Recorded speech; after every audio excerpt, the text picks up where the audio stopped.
Dengan moderator pelaksana tugas Deputi Pengembangan Sumber Daya Perpustakaan Perpustakaan Nasional Republik Indonesia.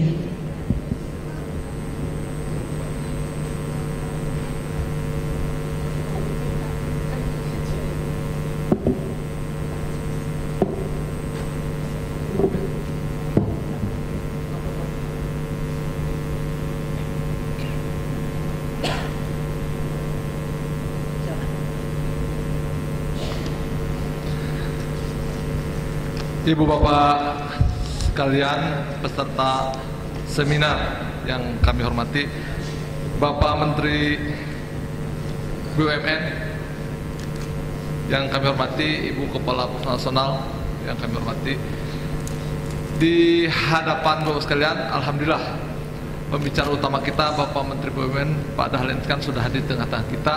Saya tidak perlu menjelaskan lagi siapa beliau, tapi yang jelas di layar kaca setiap saat ada beliau di layar televisi, Pak. Pak Menteri, di hadapan Bapak adalah peserta seminar pertama dari Mitra Perpustakaan Nasional, yaitu GPB, Gerakan Pemasyarakatan Minat Baca. Ini pengurus secara nasional sudah ada terbentuk 34 kepengurusan, kemudian juga kepala badan perpustakaan provinsi dan kabupaten kota, serta para komunitas pemerhati perpustakaan, kurang lebih ada 250 orang di hadapan Bapak. Ibu bapak sekalian, kita dengarkan Bapak Menteri untuk menyampaikan materi yang tentunya berkaitan dengan bagaimana teknik cara kita untuk memotivasi agar masyarakat kita betul-betul memiliki budaya baca secara nasional. Karena dengan beliau sebagai menteri sekarang tidak mustahil kalau tidak membaca. Untuk itu kita dengarkan saja beliau menyampaikan informasi. Kami persilakan Bapak.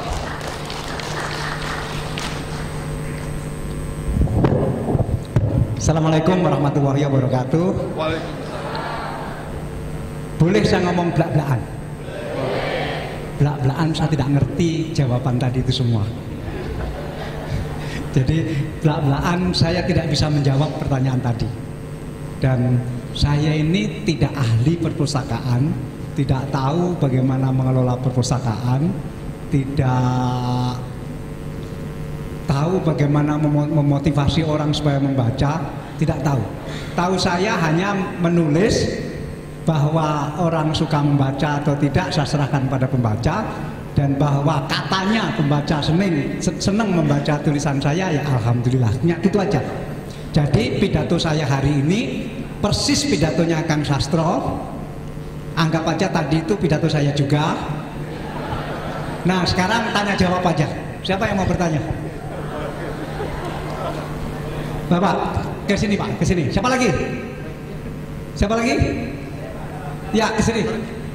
Yang bertanya pokoknya ke depan semua. Ke depan Pak, sama saya Pak, ke depan sini Pak. Ya. 1, 2, 3, 4, 5, sudah 5. Ya. Wah ini yang baru berjalan pakai baju pink, ini bukan akan bertanya. Ini guru saya. Ini guru saya ini. Saya nanti mau sowan ke tempatnya dia karena beliau jadi pembicara tadi ya. Pasti dua orang ini hebat banget. Saya udah terkagum-kagum mulai tadi dan saya hanya bertekad bahwa suatu saat minggu depan atau minggu depannya lagi akan bertamu ke tempat beliau, mau belajar menjalani kehidupan. Ya, ini saya harus mengaku itu. Silakan Pak. Baik, terima kasih Pak Dahlan.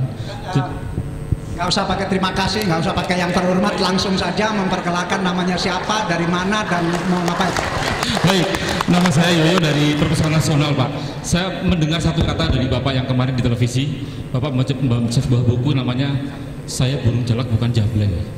Ini apa sebenarnya menarik dari buku ini Pak? Jadi saya penasaran Pak dengan itu Pak. Terima kasih. Baik, orang kan mengira pada malam itu saya rapat, sibuk menyiapkan berkas karena besoknya akan ke DPR begitu. Padahal enggak, malam itu saya baca novel. Kebetulan ada novel baru yang menarik, bukan novel sastra, bukan novel pop, tapi kan sekali-sekali juga baca novel pop juga baik. Judulnya Aku Jalak Bukan Jablay. Itu cerita seorang janda yang dikata-katain macam-macam gitulah. Kemudian dia luar biasa menariknya menurut pendapat saya. Dan dia kerja di perusahaan finansial dan sukses besar. Jalak itu maksudnya janda galak. Ya. Jablay itu janda lebay begitu. Jadi judul buku itu Aku Jalak Bukan Jablay begitu. Nah, saya pengen memahami. Saya rasanya sudah memahami wanita, tapi saya lebih memahami lagi setelah baca novel itu tentang wanita begitu. Nah, itu saja. Makasih. Dan saya terinspirasi di situ bahwa wanita itu luar biasa kuatnya. Wanita itu kuat sekali. Jauh lebih kuat dari yang kita sangka. Dari baca novel itu. Ya, makasih. Langsung, Pak. Kayak cuma tadi Pak Dahlan mengemukakan tidak tahu apa-apa tapi belak-belakan. Mulai kapan Pak Dahlan itu senang menulis, kemudian harapan apa dengan belak-belakan tadi membangun karakter itu seperti apa, Pak? Karena saat ini karakter kita mungkin karakter bobrok, Pak. Kalau saya bilang gitu, CBSA yang katanya cara belajar siswa aktif menjadi cara belajar siswa anarkis. Tapi itu bagaimana Pak Dahlan dengan teorinya menulis dengan membentuk karakter selama ini, Pak? Terima kasih. Baik, saya sebetulnya bukan orang yang punya bakat menulis.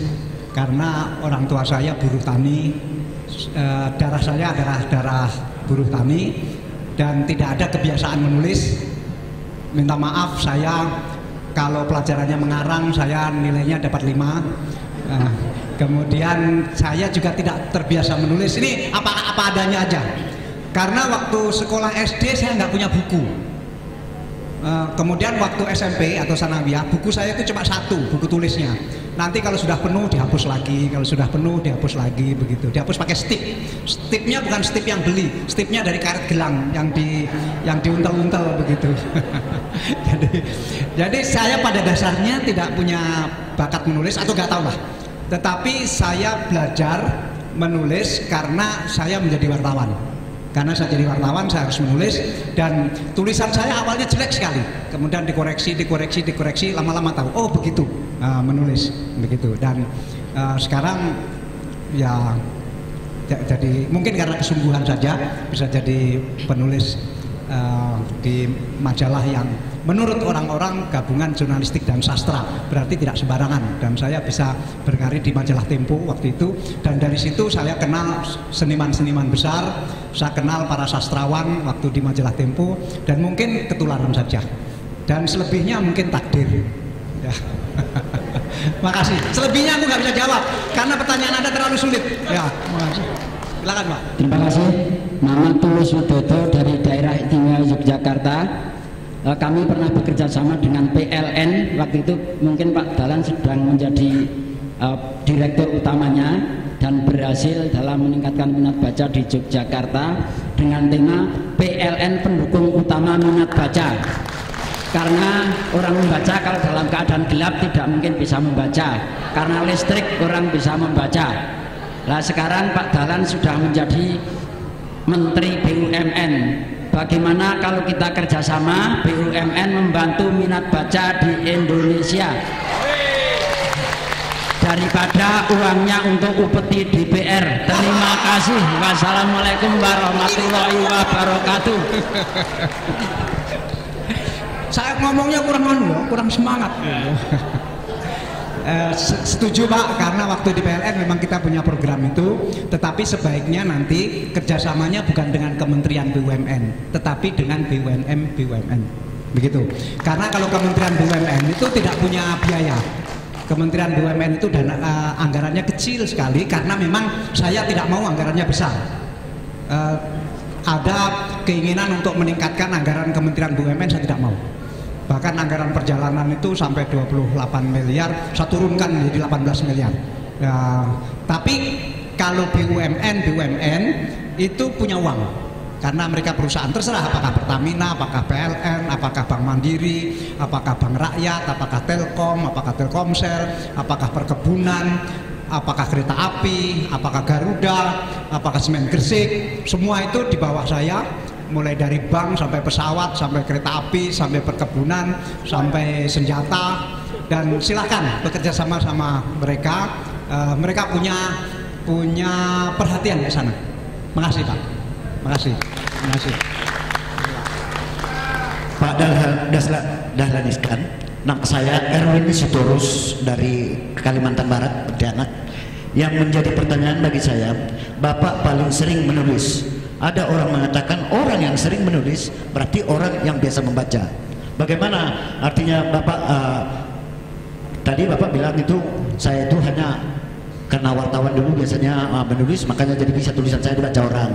Apakah artinya kebiasaan membaca Bapak memang benar tinggi sehingga Bapak bisa menulis? Kira-kira itu pertanyaan saya Pak. Baik Pak Sitorus, saya sesibuk-sibuk apapun, saya masih mengharuskan kepada diri saya untuk membaca novel paling tidak 1 bulan sekali. Kadang-kadang malah 2 kali. Novel-novel sastra biasanya, tetapi juga kadang-kadang kalau lagi menarik ya dibicarakan orang saya juga baca juga. Memang minimal saya baca novel. Kenapa membaca novel kok tidak baca buku teks atau apa? Saya paling males baca buku teks, minta maaf.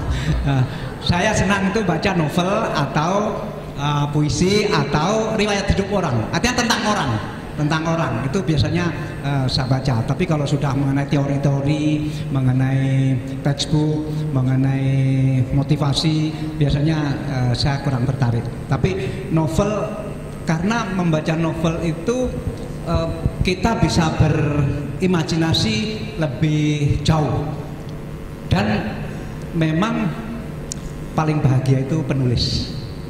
Penulis itu bisa membunuh orang kapan saja dia mau. Dia bisa membunuh, bisa menembak, bisa ngapain saja penulis itu. Pokoknya kira-kira ada orang yang paling dia benci, dia bunuh aja. Tapi dalam tulisan gitu, dalam cerita. Makasih. Saya memang saya perlukan membaca, tapi itu tadi yang sastra, kemudian novel, baca teori-teori saya tidak terlalu baca. Makasih Pak Sitorus. Pak. Terima kasih Pak. Nama saya Tabrani dari Pak, Kalimantan Barat dari mana Pak Sitorus? Oh, Pontianak. Saya Tabrani dari Badan Arsip Kota Palembang. Menarik sekali Bapak selama ini sangat sukses menurut pengamatan kami dalam memimpin PN. Sementara Bapak, basic Bapak khususnya adalah dan menyangkut masalah hobi adalah menulis dan berimajinasi. Nah, sehingga Bapak bisa memimpin badan usaha milik negara yang sifatnya keteknisan, sehingga rasio kelistrikan di Indonesia sangat meningkat.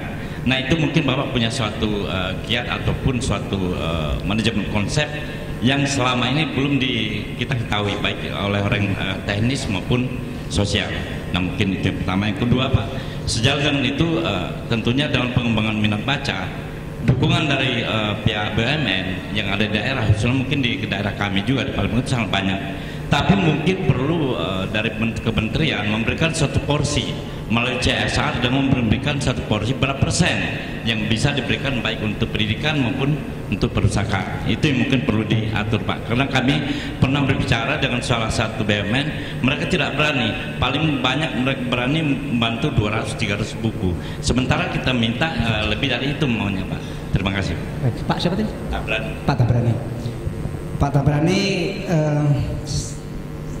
begini, BUMN tentu akan terus saya dorong, tetapi sebaiknya semua tahu bahwa sekarang ini anggaran untuk pendidikan, termasuk di dalamnya buku membaca, itu terbesar dalam sejarah Indonesia.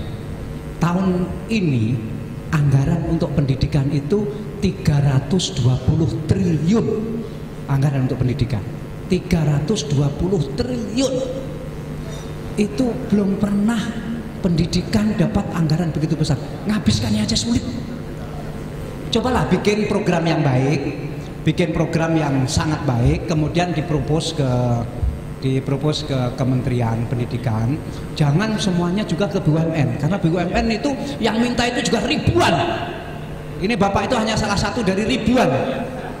Dan kalau dulu memang BUMN ikut agak aktif di bidang pendidikan, tapi sekarang saya sudah mulai memberitahu teman-teman, coba dievaluasi kembali.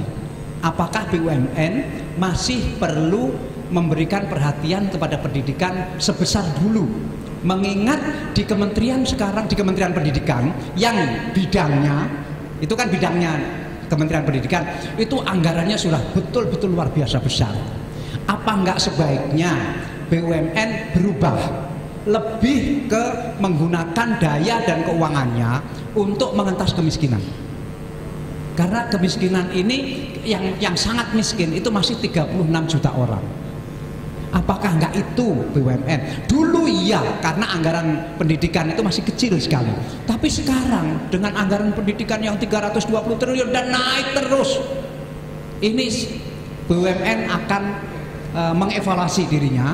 Apakah tidak lebih baik kalau mengarah ke pengentasan kemiskinan yang lebih konkret, bukan ke pengentasan kemiskinan yang pakai pidato-pidato, pakai gunting-gunting pita, bukan begitu. Yang betul-betul dulu dia miskin jadi tidak, dulu dia miskin jadi tidak, betul-betul begitu. Itu gambaran di saya. Kemudian tentang pertanyaan pertama, mungkin ada baiknya orang itu menulis supaya dia konsekuen dengan apa yang dia tulis. Saya misalnya begitu banyak menulis tentang korupsi, terus sekarang saya jadi pejabat tinggi. Rasanya kalau saya mau korupsi itu, loh saya kan menulis tentang korupsi, ada pengendalian diri juga, begitu. Nah, kemudian juga orang yang menulis itu membiasakan struktur berpikirnya itu baik, karena menulis itu kan pada dasarnya merangkum banyak hal ke dalam satu tulisan yang pendek. Sepanjang-panjang tulisan kan nggak mungkin 1 kilometer begitu. Sementara persoalan itu kan satu dunia. Sepanjang-panjang tulisan kan 3 page atau 4 pages gitu.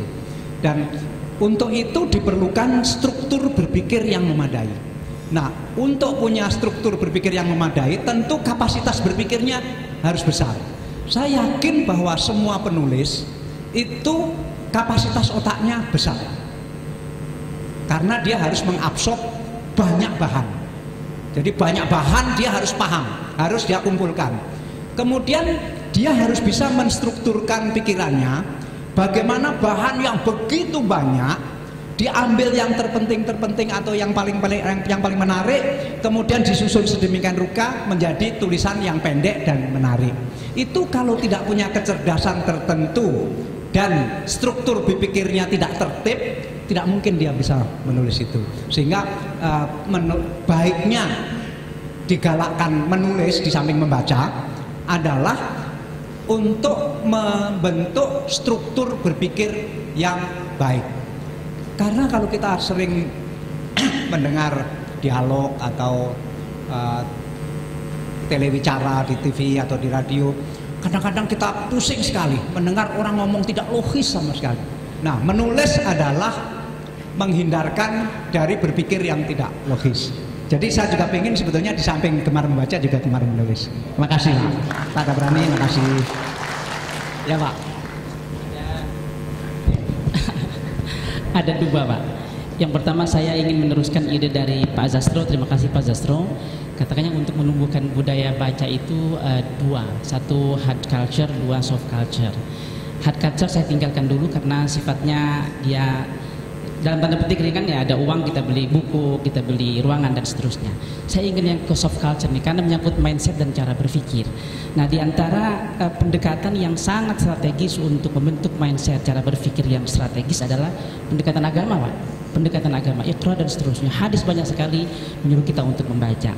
Nah, saya ingin sharing saja Pak, ini ada satu buku pakar Al-Quran, saya kebetulan namanya hadiah dari UMJ Pak, Universitas Muhammadiyah. Kang, ini Kang, ini kelihatannya Kang Sastro yang harus jawab ini. Kelihatannya saya tidak levelnya ini. Enggak, ini ada kaitannya. Ini Kang. Sini. Jadi ada pakar Pak, namanya Man Akhatan, dia mengatakan di antara nama-nama yang ada di dalam Al-Quran Pak Zasra itu yang paling terkenal adalah dua. Satu, Al-Quran bermakna membaca. Dua, Alkitab bermakna menulis. Jadi dalam Islam tradisi tulis baca itu luar biasa strategis. Karena itu maka saya merumuskan pendekatan yang sangat strategis adalah pendekatan agama. Nah, pertanyaan saya, di satu sisi kita ingin bangun nih dengan pendekatan agama, mahasiswa kita, murid kita itu kuat membacanya dengan dorongan-dorongan normatif. Tapi di satu sisi budaya pop, budaya internet, budaya lain yang sangat destruktif itu juga kuat gitu. Sehingga terjadi apa namanya antagonis. Bagaimana cara itu menyiasati itu? Yang kedua Bapak, terakhir yang kedua, kalau tidak salah Bapak punya pengalaman religi yang sangat tinggi. Saya baca Bapak punya apa namanya keluhan ginjal begitu. Nah, pertanyaan saya bagaimana pengalaman dan pendalaman religi itu mendorong Bapak untuk membaca dan menulis. Terima kasih Pak. Yang mana ini Mas? Yang tadi itu. Ya, jadi gini Mas, kemajuan teknologi dengan adanya internet, dengan adanya macam-macam itu menjadi basis untuk pembentukan karakter baru. Nah, karena sudah fasilitas, ya, ini tinggal masukkan nilai agama aja, gitu. Yang selama ini kita dakwah agama kebanyakan ngomong, mulai majelis taklim sampai semuanya itu ngomong. Itu tadi strateginya bikin kodifikasi agama yang bisa mendorong spirit membaca. Itu tadi misalnya dari hadis mengatakan bahwa khairun nas anfa'uhum linnas, sebaik-baik manusia adalah yang bermanfaat. Diderivasikan menjadi sebaik-baik manusia adalah orang yang membaca. Nah, misalnya kayak gitu. Yang kedua, direkonstruksi beberapa ajaran-ajaran agama yang bisa menimbulkan daya dorong untuk membaca sehingga ada transformasi kesadaran. Dari transformasi yang mendengarkan menjadi transformasi yang membaca. Dari yang asalnya ngomong menjadi membaca. Dari yang asalnya apa?